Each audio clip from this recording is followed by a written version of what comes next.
네, 대단히 반갑습니다. 저는 기독교 어무요법 채널을 운영하고 있는 박태관 목사입니다. 그동안도 잘 지냈습니까? 오늘은 성격 좋은 자녀에 대해서 함께 생각해 보려고 합니다. 자녀를 키울 때 성격이 좋은 자녀로 길러줘야 그가 인생을 편안하게 살 수 있습니다. 성격을 고약하게 길러놓아서 결혼해서 부부하고 늘 싸우고 이웃하고 늘 투쟁하고 인생을 상처투성이로 사는 사람들이 많이 있습니다. 아주 성격이 고약합니다. 같이 할 수가 없는 사람이지요. 그래서 주위에 있는 친구나 사람들을 보면 마음이 편안하고 부드럽고 즐거운 사람이 있는가 하면 어떤 사람은 성격이 고약하고 삐뚤어지고 틀려서 만나기만 하면 상처를 주고 고통을 주는 사람이 있습니다. 그런 사람하고는 인생을 행복하게 살 수가 없습니다. 인생의 성격은 1살에서 26살의 인격의 기초가 이루어진다고 말합니다. 부모로부터 깊은 인상을 받을 때가 바로 1살부터 6살 때까지인 것이지요. 그때는 백지와 같습니다. 여러분, 백지에 물방울을 떨어뜨리면 그대로 물방울이 번져나가지 않습니까? 백지에 잉크로서 그림을 그리면 그림이 있는 대로 그려지지요. 이미 그려놓은 그림책 위에 그림을 그리면 그림이 되지 않습니다. 어린아이는 백지와 같습니다. 1살부터 10살까지 인격이 형성되는 기초에 부모하고 제일 가까이 있습니다. 그러므로 부모의 영향력이 엄청나게 큽니다. 디모데전서 4장 12절에 오직 말과 행실과 사랑과 믿음과 정절에 있어서 믿는 자에게 본이 되어, 이렇게 사도 바울은 디모데에게 권면을 하고 있습니다. 저는 요즘 제 자신이 천국 가신 아버님을 많이 닮은 것을 발견하게 되어집니다. 거울을 볼 때에 제 모습도 그렇고 걸음걸이도 그렇습니다. 또 면도를 할 때도 우리 아버지처럼 면도를 합니다. 이미 세상을 떠나셨지만은 그것이 어릴 때부터 보고 듣고 배운 것이기 때문에 그렇게 하는 것을 볼 수가 있습니다. 그러므로 부모에게 배운다는 것이 얼마나 중요한지 모릅니다. 어머니가 어떻게 자녀를 잘 키울 수 있게 하여 현명한 사람에게 조언을 받으러 가겠다고 연락을 했습니다. 그분이 날짜를 정해서 오라고 해서 가니까 그 어머니는 정원으로 데리고 가더니 정원에 나무를 여러 그루 심어놓고 그 나무를 뽑으라고 합니다. 제일 처음 보니까 이제 막 심은 야들나는 나무입니다. 어머니가 쉽게 뽑았습니다. 두 번째는 심은 지 좀 날짜가 지난 것인데 뿌리가 좀 내려서나 그것도 쉽게 뽑았습니다. 그런데 세 번째 나무는 벌써 심은 지 1년이 넘었습니다. 그래도 그 땀을 뻘뻘 흘리면서 뽑았습니다. 근데 그 다음 나무는 심은 지 5년 넘은 뿌리가 꽉 내렸습니다. 아무리 매달려도 땡기고 흔들고 매달려도 꿈쩍도 하지 않습니다. 그래서 땀을 흘리면서 선생님 이것은 못 뽑겠는데요 하니까 그 선생님이 자녀 교육이 바로 이런 것입니다. 어릴 때 야들나들 할 때는 쉽게 성격이 변화됩니다. 좀 세월이 지나도 쉽게 돌볼 수 있지만 이미 5년, 10년 습관이 깊이 뿌리내린 성격은 뽑히지를 않습니다. 거기서 큰 교훈을 배웠다는 이야기를 읽어본 적이 있습니다. 세월이 습관을 만들어줍니다. 어린아이 때가 가장 인격을 형성할 수 있는 좋은 때이고 벌써 초등학교에 들어가면 힘듭니다. 고등학교, 대학교 들어가서 부모 말 잘 듣는 사람 참 쉽지 않습니다. 그러므로 우리가 어릴 때부터 우리가 이 좋은 습관을 들이도록 하는 것이 중요한 것입니다. 그래서 무엇보다도 어릴 때 신앙을 심어 주어야 합니다. 그러면 일평생의 그 신앙의 습관을 뿌리 내리면 아무리 세상에 나가서 세상 유혹에 흔들려도 뽑히지 않습니다. 5년 이상 10년 동안 신앙의 뿌리를 내리게 되면 그 뿌리가 깊어가지고 습관이 되어져서 세상이 아무리 흔들려도 뽑혀지지가 않는 것입니다. 그렇기 때문에 부모가 자녀에게 물려줄 수 있는 최고의 유산은 신앙인 것이지요. 그래서 세살 버릇이 8가지 간다는 말과 같이 하나님과 예수님을 배우기 위해서 어린아이 삶에 뿌리내리게 하는 것이 부모가 자식을 기르는 데 가장 중요한 것입니다. 왜냐하면 주의 명예 권세 다 얻어도 영원히 지옥 가면 무슨 소용이 있습니까? 오직 영원히 사는 길은 예수님 믿고 하나님 아버지를 섬기는 길밖에 영원히 사는 길이 없는 것입니다.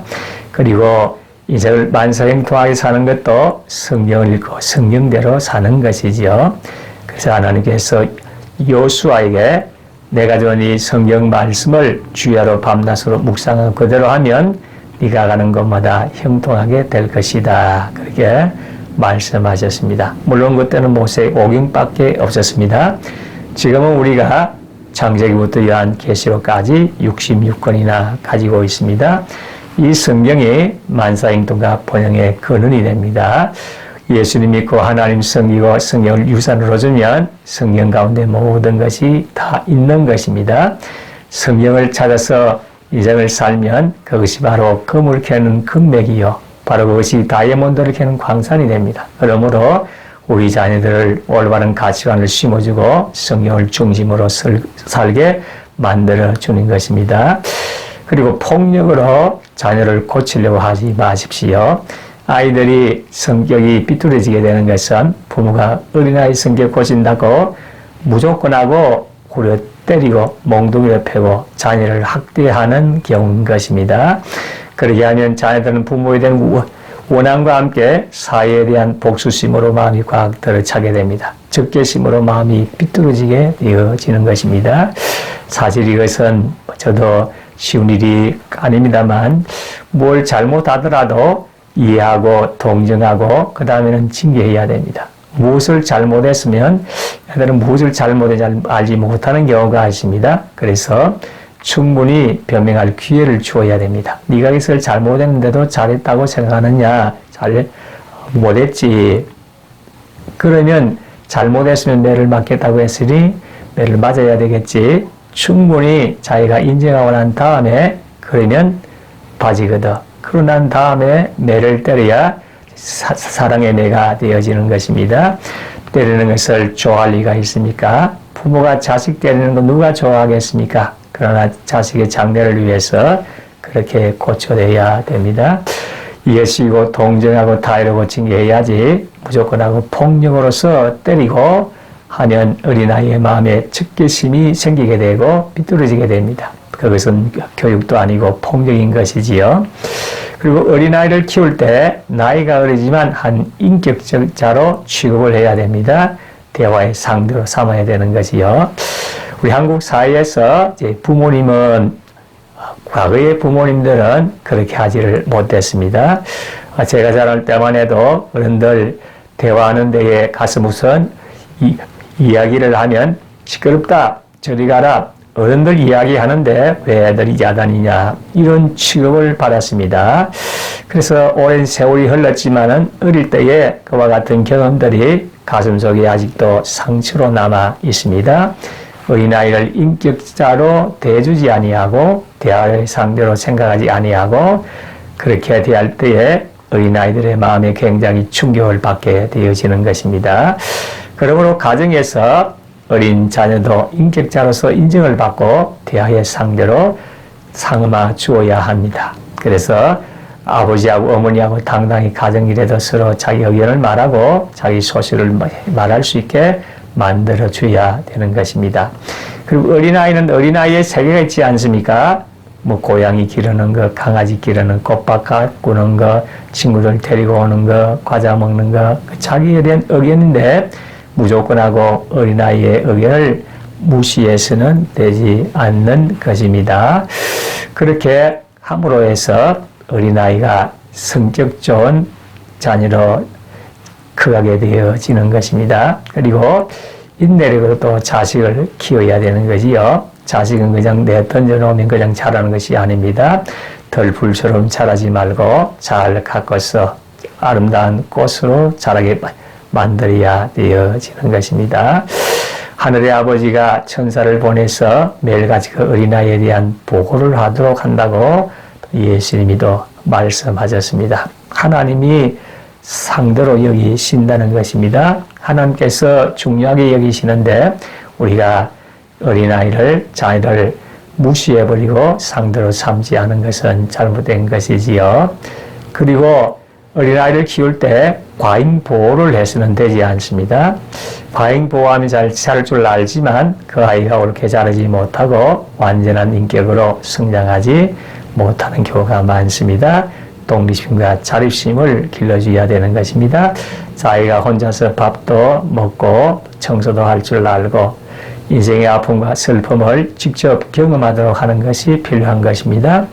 반드시 학교에서 가르치는 교육만 통해서 자라는 것이 아니라 자기가 실제로 해보고 실패를 통해서 배우게 됩니다.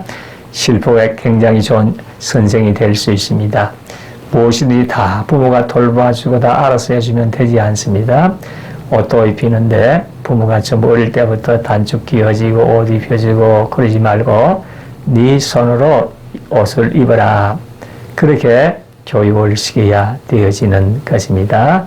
그렇게 해야만이 자립심과 독립심이 생겨나게 되어지는 것입니다. 그리고 무엇이든지 자기 마음대로 고함만 치면 다 들어주고 응승만 부리면 다 들어주고 하면 자녀를 잘못 교육을 시키는 것입니다. 부모가 잘 타이르고 교훈하고 가르치고 난 다음에 듣지 않으면은 그때는 내가 너를 때린다. 나하고 약속한다. 그러고는 약속을 한 다음에 잘못하면 이유를 설명하고 인정을 받고 난 다음에 때리는 것이 필요한 것이지요. 사람이 채찍을 얻어맞으면 그것이 마음의 영혼 속에 깊이 박히는 것이지요. 짐승도 때리면 나중에 주인의 말을 잘 듣지 않습니까? 그러므로 무조건 때리라는 것이 아니라 아이에게 잘 설명하고 이해하고 동의를 구한 다음에 때리는 것이 필요한 것입니다. 그리고 자녀의 마음속에 무슨 재능과 달란트, 은사가 있는 것을 발견하도록 해야 되는 것입니다. 이 세상에 태어나는 모든 사람은 특성이나 그 재능, 달란트, 은사를 가지고 태어나는 것입니다. 하나님이 각 사람에게 특성이나 또 장기, 재능, 달란트를 주어서 태어나게 하는 것입니다. 그 특성이나 장기를 잘 키워줘야지 그것을 짓밟아버리는 되지 않는 것입니다. 그렇게 해서 그 아이에게 주어진 재능과 달란트를 잘 발휘해서 사회와 교회와 국가에 꼭 필요로 하는 인생을 살도록 해야 되어지는 것입니다. 토마스 에딘슨은 너무 어려서 우둔한 아이라는 평을 받았습니다. 5살 때는 오리알을 품에 부화시킨다고 쭈그리고 앉아서 부모가 찾지를 못해서 해를 먹었습니다. 11살 때는 학교에서 퇴학을 당했습니다. 그러나 세계적인 발명왕이 되었지 않습니까? 조각 로댕의 학교 성적이 항상 꼴찌였습니다. 그림 그리기를 좋아해서 예술학교에 입학하려고 했지만 3번이나 거부당했습니다. 천재과학자인 아인슈타인은 수학 성적 외에는 늘 낙제점이었습니다. 그는 4살까지 말을 할 줄 몰랐고 7살이 되어서야 겨우 결자를 읽을 정도로 둔재했습니다. 그러나 수학에 뛰어나니까 수학을 개발해서 세계적인 학자가 된 것입니다. 러시아의 대문호 톨스토이는 대학에서 계속 낙제를 해서 교수들은 그에게 배우기를 포기한 젊은이라고 평가했습니다. 이처럼 세계적인 과학자나 예술가들도 어린 시절에는 악평을 받았습니다. 그것은 아직 그들의 재능을 발견하지 못했기 때문입니다. 자기 재능에 해당되지 않는데 그것을 자꾸 하라고 하니까 될 턱이 없지요. 자기 잘하는 것을 알아야 잘하지 잘 못하는 것을 하라고 하면 어떻게 하겠습니까? 그러므로 우리 자녀에게 주어진 재능이나 달란트를 잘 발휘하도록 그렇게 부모가 도와주어야 되어지는 것입니다. 그렇게 할 때에 우리 자녀가 올바르게 자라나게 되어지는 것이지요. 오늘날 다이어 박사의 보고에 의하면 8세부터 12세 사이에 미국 어린이 자살률이 1967년 이후 15년 동안 4배나 늘었다고 말합니다. 그 원인을 분석한 가장 큰 원인은 부모의 욕심과 목표에 도달할 수 없기 때문에 자녀가 미리 좌절하여 자살한다는 것입니다. 부모가 하도 강요하니까 부모의 욕심과 꿈에다 도달할 수는 없고 힘은 없으니까 자기는 버림받았다고 생각하고 낙심하여 자살을 한다는 것입니다. 지나친 기대는 자녀의 큰 부담으로 여겨집니다. 더욱이 자녀를 부모의 꿈과 욕심에 희생물로 삼아서는 결코 안 됩니다. 그러므로 우리 부모들은 자녀의 소질을 살려주고 난 다음에 그 자녀가 잘 되기 위해서 기도를 많이 해 줘야 되는 것입니다. 지금 여러분들은 어떤 자녀로 키우고 싶습니까? 우리 자녀에게 필요한 것이 무엇입니까? 물론 가장 필요한 것이 하나님과 예수님에 대한 신앙인 것이지요. 그 다음에는 성격 좋은 자녀로 우리가 키워가야 되겠습니다. 그래서 한 인격자로서 대해주고 대화의 상대로서 대해주고 그리고 자기에게 주어진 장기, 재능과 달란트를 잘 발휘하도록 해서 이 땅에서 하나님께 주신 그 복을 누리면서 사는 귀한 자녀로 양육하기를 되시기를 진심으로 소원합니다. 끝까지 시청해 주셔서 대단히 감사합니다. 다음 영상에서 만나도록 하겠습니다. 감사합니다.